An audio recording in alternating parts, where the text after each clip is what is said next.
Welcome back. New poll showing a neck-and-neck race between Donald Trump and Kamala Harris. A Reuters Ipsos poll shows a 1-point difference with Harris in the lead, 47-46. When asked about who has a better approach on the economy and jobs, voters trust Trump over Harris, 47-37%. Christophe Barraud, a.k.a. the world's most accurate economist, predicting Trump will be the victor come Election Day and that Republicans will sweep the Congress. The New York Post also reporting Strategas CEO and Chairman Jason Trennert could be up for a major role in the Trump administration, possibly as head of the National Economic Council. The New York Post is owned by Fox News Media. Joining us now is the man himself, Chairman and CEO of Strategas and Trump donor Jason Trennert.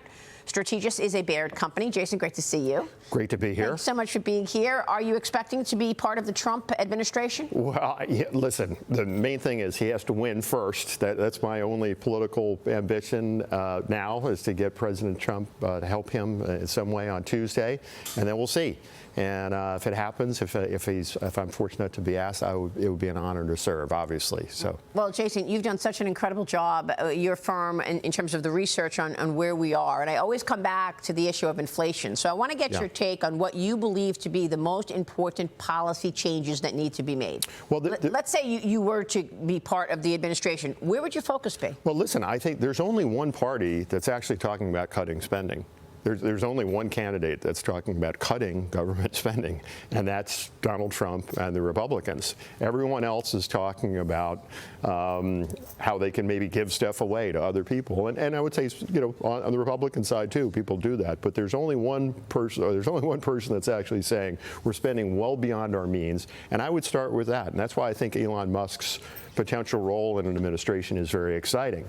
I think that would also give the administration, the new administration, Trump administration, a lot of credibility with the bond market, because people would say, listen, okay, we're going to try to grow our way out of this by keeping taxes low, but we're also going to get something on the other side, which is to say we're going to actually stop this gravy train that we see in Washington, in which we're running budget deficits that are $2 trillion a year, 7% of GDP, even when we're nowhere near a recession right now for wealthy people, and even when we're not in war. That's never happened before. Yeah, and Mark Tepper, I have a feeling if Kamala Harris were to win, the spending ramps up, because she's going to want to continue focused on that climate change agenda. That's where a lot of the spending was. You bet. Yeah, and it's reckless spending, too. I mean, $7.5 billion for, what, 7 or 8 charging stations, so the spending doesn't even add up. But you raised a good point about budget deficits, and I believe we have not run a budget surplus since 2001, I believe. So it has been Republican presidents, Democratic presidents, so it is both parties.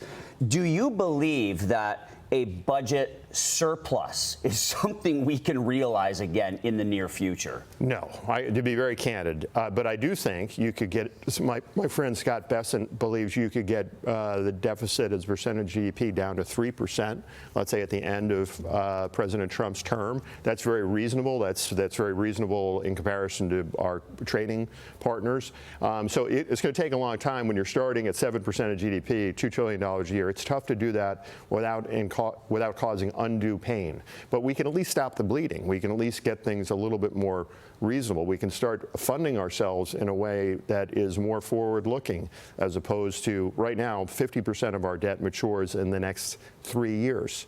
We have massive long-term liabilities, and we're funding everything short-term. That's a very Lehman Brothers way of funding yourself. It's very risky. Now, even though we're with the reserve currency, we can get away with it. It's part of the reason why gold is going up, in my opinion, so high. It's part of the reason why the purchasing power of the dollar has declined so meaningfully. So, yeah, it's a great point. And President Trump has also said that one of his priorities is to tap into the capacity of energy in this country.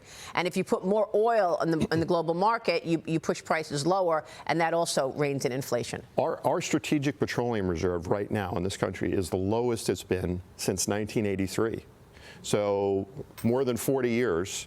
And it makes no sense given what's happening in the world. Now, of course, we're sitting on a massive reserve of oil in this country, but we're not taking advantage of it in this administration. It makes no sense. We're the first country, perhaps, in the history of the planet, of human beings, that is not taking full advantage of its own natural resources. You know, until 1945, countries would go to war with one another over natural resources. Here, we're ignoring them and letting other countries that might not have our best interests at heart dictate how we run our economy. economy. It makes no sense. New Fox News polls show voters in swing states, North Carolina, Pennsylvania, and Michigan say they're falling behind financially, Jason. They still trust Trump more in the economy, although Harris is gaining ground on Trump's advantage. In North Carolina, voters trust Trump more in the economy, 53% to 47%.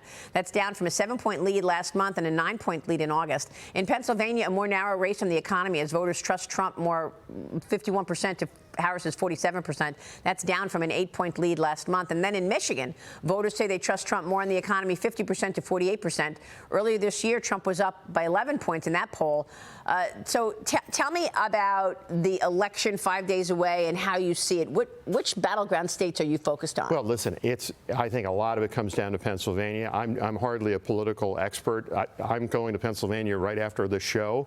Everyone I know that is polling for President Trump, a lot of us are going to Pennsylvania to try to get out. If they're sending me, clearly it's an important, like they're reaching the bottom of the barrel here, to get people out there. Every vote counts. Well, it's like 19, right? Electoral vote. Right. So, and it's critical. And I think if President Trump wins Pennsylvania, he wins. And so, to me, that's the most important one. Of course, Wisconsin's important. President Trump was there yesterday, but it's that blue wall. I think if we can maintain that, but I'm very confident that blue wall is going to pull for Donald Trump. And that's because, as we've discussed before, we have this common man CPI, which basically tells you that for the average person that doesn't have, let's say, a private equity portfolio, might just have savings, they've fallen behind. Their standard of living has deteriorated meaningfully over the past 4 years.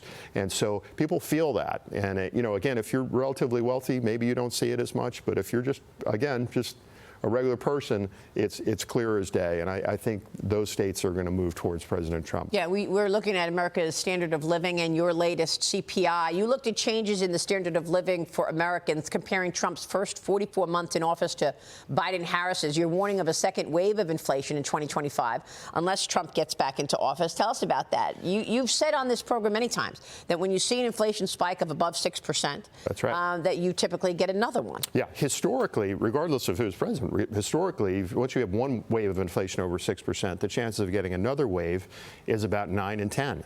And it's partly because there's pent-up demand for wages, so you're seeing that with some of the unions. But it's also because usually central banks don't want to take the punch bowl away. It's not popular.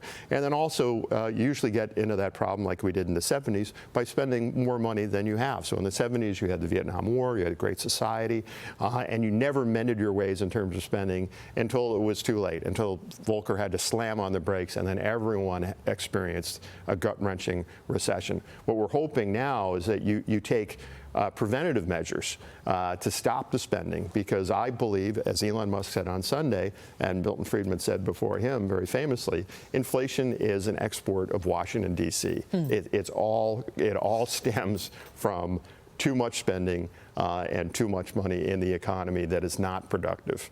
All right. We will be watching all of that. Jason, great to see you. Thanks for having me. Thanks so much. Jason Trennert. Stay with us. We'll be right back.